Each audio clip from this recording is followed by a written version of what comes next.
the statement from coach and then open up for questions.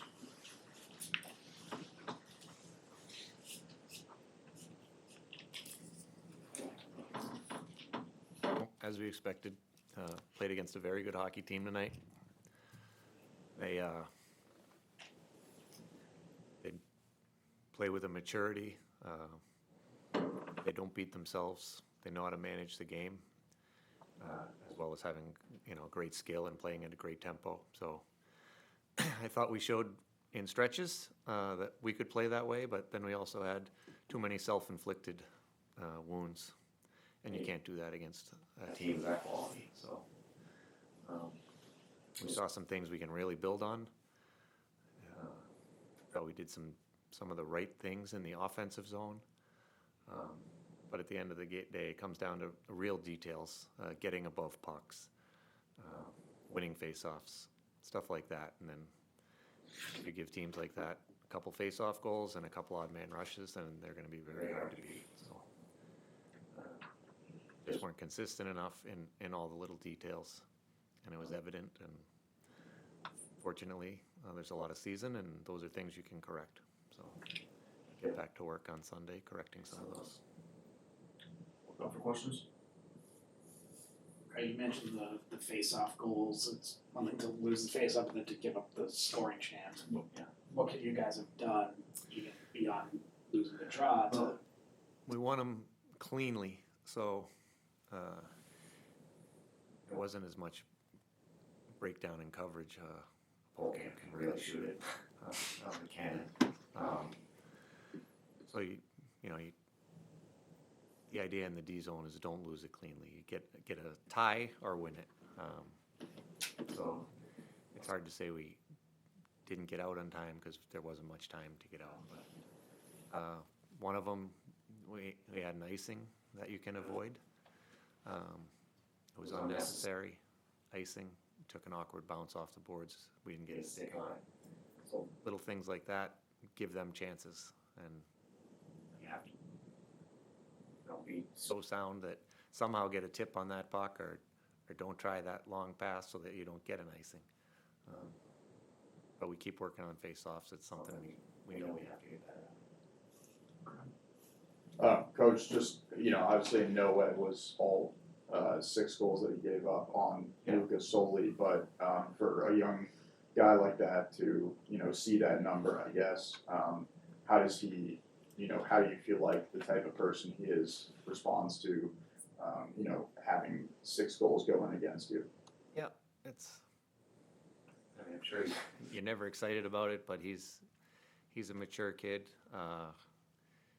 He understands that it's always on to the next play, and that he kept his composure. Those were some breakdowns, like you said. I think he made some nice saves, but there were some breakdowns and some very good shots. So it did seem like they were like soft goals where the bench is deflated. Like they earn their goals and tighten up so we don't give that many chances. You mentioned, there was some stuff for you guys to build on. I thought one of the things you did really well, especially early on, was you generated a lot of scoring chances. Yeah. What's the fine line between generating those and converting those, I guess? And generating them is the most important part. Of course, you want to convert on those, you're going to win games when you can score. But I think if you're doing a lot of things right, you can generate chances. And the progression of how we were operating in the offensive zone and on a couple of our rushes was doing the right thing, making the right play, reading it clearly. So those are things we can build on. If you keep getting chances every night, you're going to get your share of goals. So, of course, their goalie made some saves, and we missed on a couple, but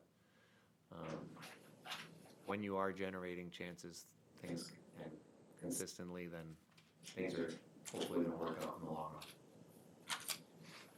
run. It's not always the most telling stat, but the Higgins line was -3, and Higgins was -4. How difficult, I guess, does that make it when that first line just isn't not producing in the offensive end, but they're almost hurting themselves, or you know. The one goal, the 2-on-1, when we failed to get back above, that was a tough one. That was self-inflicted. Other than that, they were on for the empty net goal. So they did a lot of good things. They had some chances there. There were some sequences in the second period. I thought that they were really buzzing in the offensive zone. We're going to lean on that line all the time. So if they're going to be, down more goals than they're up, then it's going to be a hard night or a harder night. But they've shown us enough that we still know they're going to be a huge part of our team, and they're going to have a lot of good nights going forward. Any more questions? Will Moore had a nice assist on Andre's goal. Yep. Seems like he's off to a good start. Just what are you seeing from him early on as he transitions? Yeah. He's he thinks very quickly. He sees things early. He has that anticipation.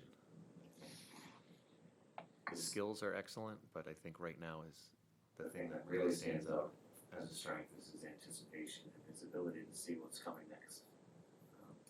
I think that's something you really build on. He's going to keep working on it. Getting stronger, getting faster, all that stuff.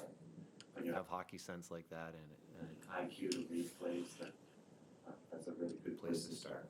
So we expect he'll keep generating plays offensively because of that ability to see opportunities when they come and skill set to execute on those. Last question. Just a quick comment on Landon. It seems like he's kind of like an energy builder for the team. He comes out with a lot of fire. He's got a lot of tenacity. He's a great skater as well. He plays at great pace. He looks to initiate contact when he can. He's an energy guy. Every time he's out there, the pace picks up. He's tenacious. Forecheck. He's looking to create body contact. So he's been a great addition here early in the year.